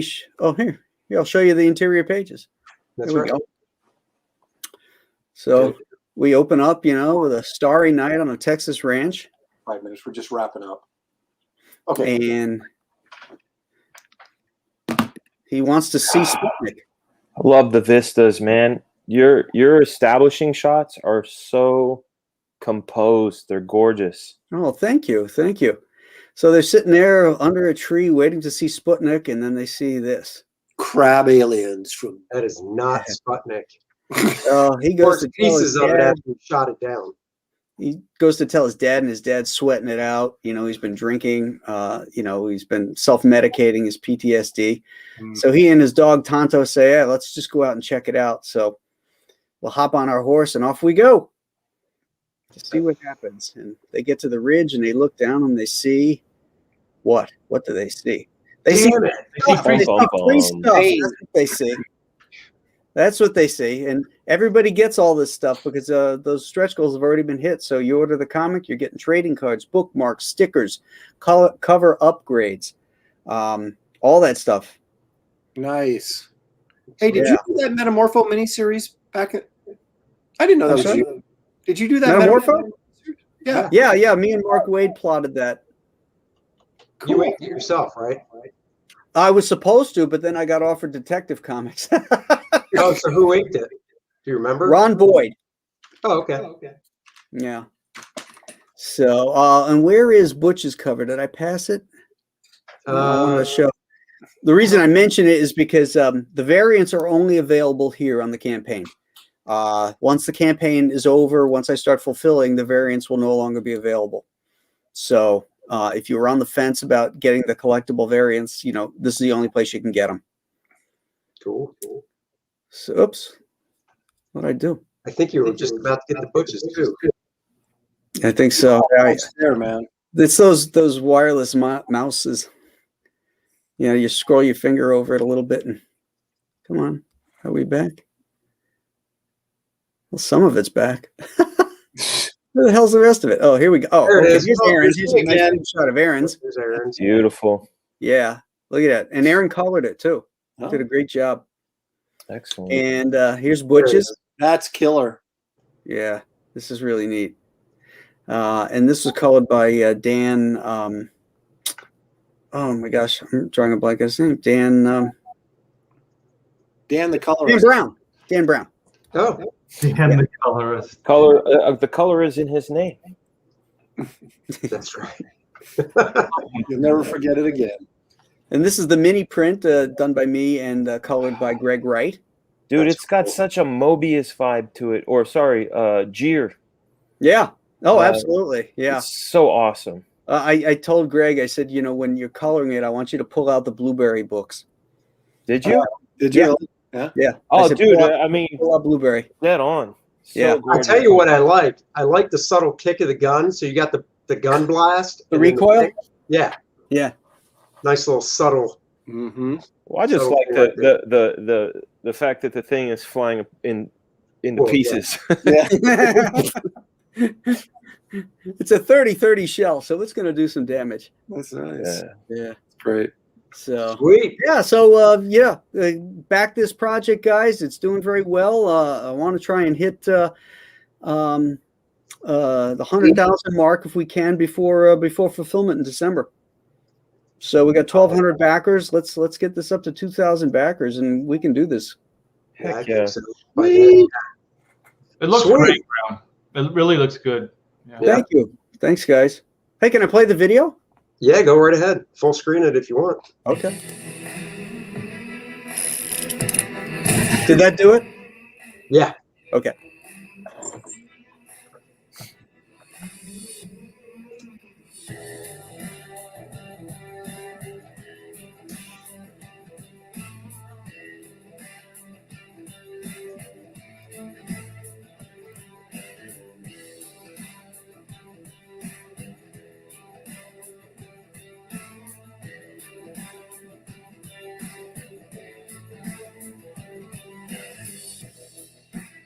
Awesome. Love that guy.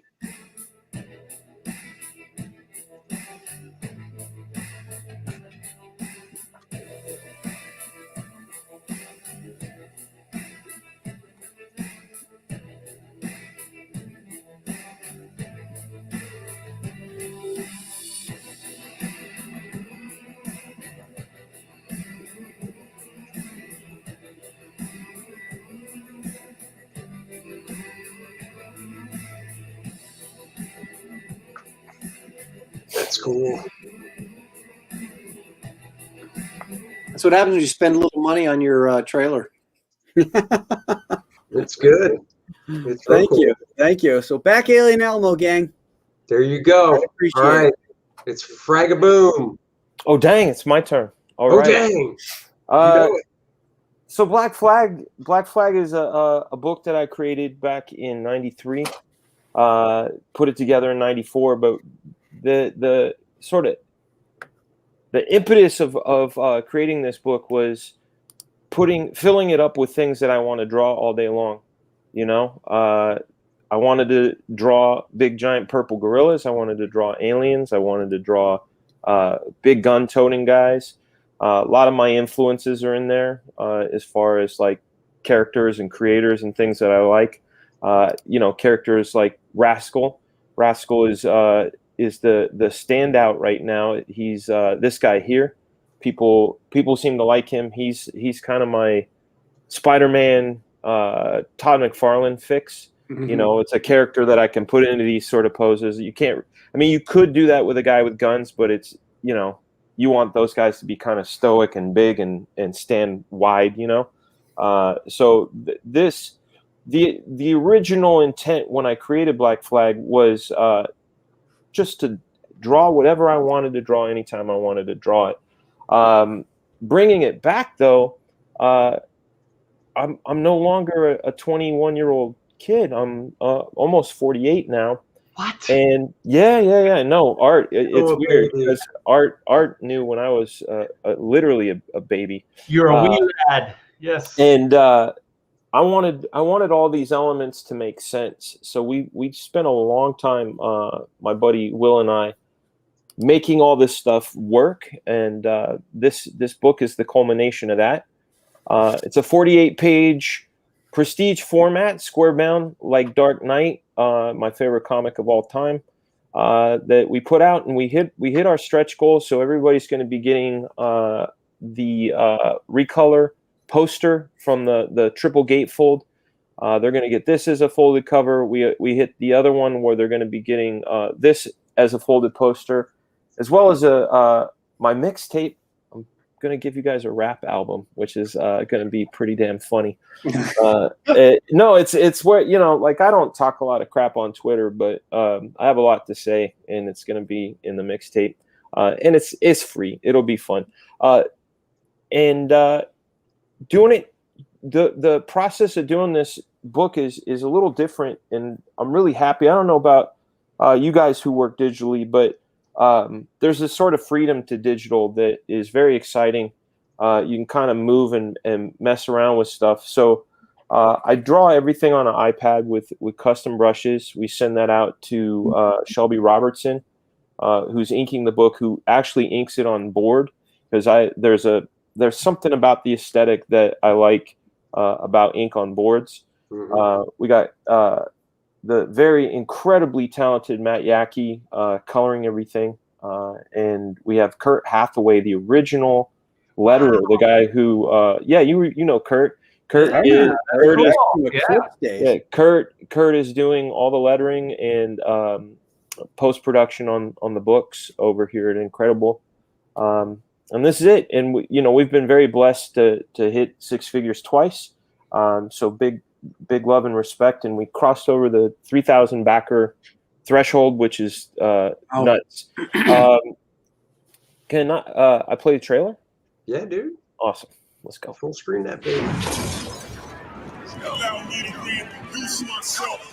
I created Black Flag back in 1994. It was pure escapism. I want to draw guys with big guns. I want to draw anime babes, wizards, aliens. Cool. Put them all in one book. Allow me to reintroduce myself. Black Flag is literally wish fulfillment. High energy, high octane, 90s style action, relentless, doesn't ask for forgiveness, high bullet count. There hasn't been that in comics in the same way that I'm going to provide it.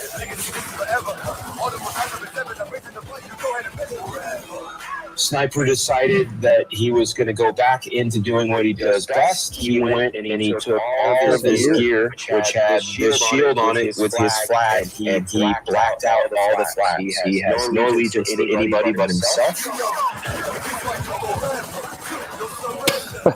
So many bullets. They're never sitting around talking in Black Flag issue 1. Ragtag, they're it. Here to save our world. All of them mystical, magical. And we are going to see so many bullets, so much action. This thing is certain to blow people's minds.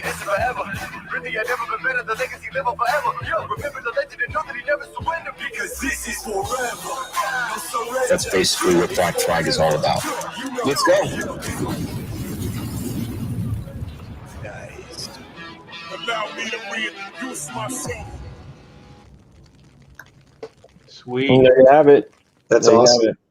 Cool. Nice. Nice. Very cool. And thank you to Ascension Cinema. He did that one. He did that trailer for free. I had a totally different trailer that I had done with bullet shells and casings and things, and he took all those sound bites from YouTube, grabbed all that other stuff, put it together, and I'm like, oh my gosh, man, I'm not using my trailer. I'm using yours. That's awesome. Yeah, big love and respect to that guy. Very cool. I had the same There thing we with go, Matt Mr. Roach. Bear. Did you? Yeah, I because when I did the Shanu, I did my own little, intro talking, to the camera, and it sucked. And then Nick did this video, and he said, "Hey, I just did this fan video for you. Do you want to see it?" I'm like, "Sure." I'm like, dude. "Oh my God, can I use this?" It's so good. If you let me use this, I will hire you for my next one, Alien Alamos, which I did. He hired me. Nick did the other one too. Sorry, Eric, go ahead. Oh, no problem. Chrono Mechanics Retrofit. We are in demand right now. And I would like to thank, before I go in any further, I'd like to thank everybody for the overwhelming support and love that you've put in, you've thrown my way. I do appreciate it. This is a major labor of love, you guys. This is way outside of my wheelhouse. I was asked to leave comic books some years ago, and I went into animation. So I started studying animation, working at Warner Brothers, doing different things. And so Chrono Mechanics came out of the new I guess the new discipline that I was learning, which was more cartoon characters and comic books. So Chrono Mechanics came out of that. So these are time traveling repairmen. So it's a fun 60-page action adventure sci-fi that follows Team 9.2 of Sector 7. So if you think about time in this concept is literally a big machine. And it was built in the very fabric of the universe at its birth. And so this machine is ancient. It breaks down a lot. So there's a company called Chrono Incorporated, who their mission statement is to repair and keep the big machine moving and running smoothly. So this is Chrono Incorporated. It's a company just like any kind of repair company. They have repair teams that go out, and in this case, they go out in their time ships. They go fly through different sectors. Each one of these teams have different sectors that they operate in, and they repair the big machine known as time. So this one focuses on Team 9.2 of Sector 7. These guys right here, they are the best repair team to ever punch a time clock. My dad was a working class guy. He was a knuckle buster, a wrench turner. So this is kind of a homage and a nod to all those guys out there that work their asses off to keep our power on, to keep our roads running smoothly. All that thankless work that you have absolutely no idea what goes into to keep the world basically running smoothly. So that's kind of what Chrono Mechanics is. It's a fun action adventure series. So one of the great things about the series is it's finished. The book is done. It has been printed, and I have a bunch of copies here just waiting to go out. So if you back a copy today, these books will go out ASAP. So come by, check out Chrono Mechanics. I know there's something that you're absolutely going to love, and I'm easing down to the one thing that I know you're absolutely going to love. Let's keep going. Oh, it comes with you can order a work in progress sketchbook. So these are some of my awesome. my prelims, my drawings. Some of these are like animation turnarounds and studies that I had been doing. And so here it is. Okay, so we have Sean Cheeks Galloway, and he contributed an Oot cover. This is variant cover stuff here. We have Tom Bancroft, the brilliant Disney animator from Mulan. He did Doug, the 70s rock star. And whoa, who is this? Aaron Lopresti did Zin? Is he on everybody's campaign? Hey, I'm here to help. That's what I'm here for. The only way you're going to If I was succeed. doing alternate covers for you guys, I wouldn't be doing anything. So. Art, We I have got a you story before question. you ruined your arm. That's right. Art, I have a story question. You said they're like a repair service, like any other repair service. Now, I try to think about, do they have competition? Like if they're FedEx, do they have a UPS? Yeah, they do. That's a great question. But I mean, just to back up a minute, it's kind of like the super fantastic meets the mundane. You know what I mean? Like to these guys, it's just their pain in the ass job. You know what I mean? They're seeing things that no one has ever seen before. They're going to places no one's ever seen before. But really, all they want to do is get home and hang out. You know what I mean? Have a beer, hang out with family, whatever. Yeah. And so they do. They have a rival repair company called Quickie Time. So Quickie Time will do it faster and cheaper. That's not a massage parlor? Well, don't give them any ideas because I'm sure they're looking to expand. Yeah, so there's Quickie Time, and they do schlock work. And when you read this 60-page graphic novel, you will see how they fit into this storyline. And so last but not least, we have Carlo Barberi, who did Caravaggio, and I was so happy to be able to throw some inks over him again. He was my Super Sons, a guy. So we did Super Sons for a couple years, I guess, for DC Comics. So yeah, so please, you guys, come by, check it out. There's a bunch of fun stuff. Like I said, there's a work in progress sketchbook. There's the main book. There's all the variants, and each one of these books comes with its own trading card. So there's a trading card set of, I believe, 15. So if you get the ultimate, the only place you can get all 15 cards is in the ultimate tier. And let me stop sharing for a minute. And these are the books right here, you guys. So these books are, like I said, they're done. Yeah, what up, Brinkabot? Yeah, they're going out. There you go, right there. So here's the card. You can see it. It's already kind of in the envelope. And everybody that backs will get a Chrono Mechanics embroidered patch. Nice. Yeah, and you can iron them on. They got like little iron-on backing. So you can iron them on your backpacks, your T-shirts, your hats, whatever you want. So so thanks to everybody that supported. Thank you, Andy, for giving me this opportunity to talk Chrono Mechanics. Yeah. Of course. Actually, that's a good idea. I didn't think of doing that. Hold on. I'm going full screen myself real quick. Uh-oh. I wasn't kidding. The books are in the house. They go out the next day.